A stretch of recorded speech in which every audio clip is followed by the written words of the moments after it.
தமிழ் எனும் சொல்லுக்கு பொருளாக கருதப்படுவது எது?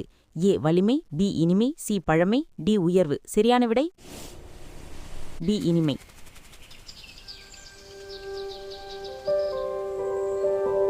நம் தாய்மொழியாம் தமிழ் காலத்தால் பழமையானது மட்டுமல்ல, உலகின் முதன்மொழியாகவும் கருதப்படுகிறது என்ற கருத்தை சரியாக வெளிப்படுத்துவது எது?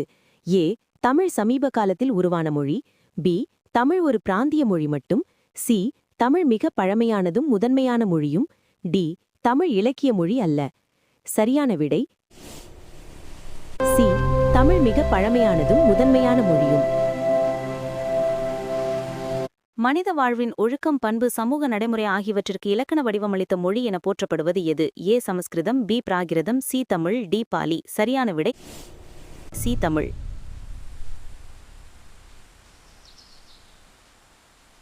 தமிழ் இலக்கணம் எந்தெந்த கூறுகளை தன்னகத்தை கொண்டதாக அமைந்துள்ளது? ஏ எழுத்து சொல் பொருள், பி சொல் பொருள் யாப்பு, சி எழுத்து சொல் பொருள் யாப்பு அணி, டி பொருள் யாப்பு அணி. சரியான விடை சி எழுத்து சொல் பொருள் யாப்பு அணி.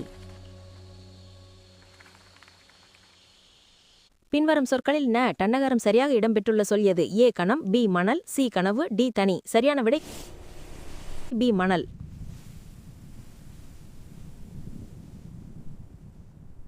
ஓடிமீன் ஓட உரிமீன் வருமளவும் வாடி இருக்குமாம் கொக்கு என்ற பாடல் வரிகளை எழுதியவர் யார்? ஔவையார், திருவள்ளுவர், கம்பர், பாரதியார். சரியான விடை ஔவையார். ஓடுமீன் ஓட உருமீன் வருமளவும் வாடி இருக்குமா கொக்கு. அடக்கம் என்பதற்கான சரியான தமிழ் பொருள் இது. ஏ தைரியம், பி பணிவு, சி பெருமை, டி கோபம். சரியான விடை பி பணிவு.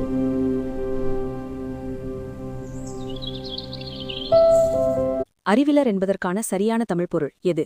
ஏ அறிவாளி, பி அறிவில்லாதவர், சி பணிவாளர், டி கல்வியாளர். சரியான விடை பி அறிவில்லாதவர்.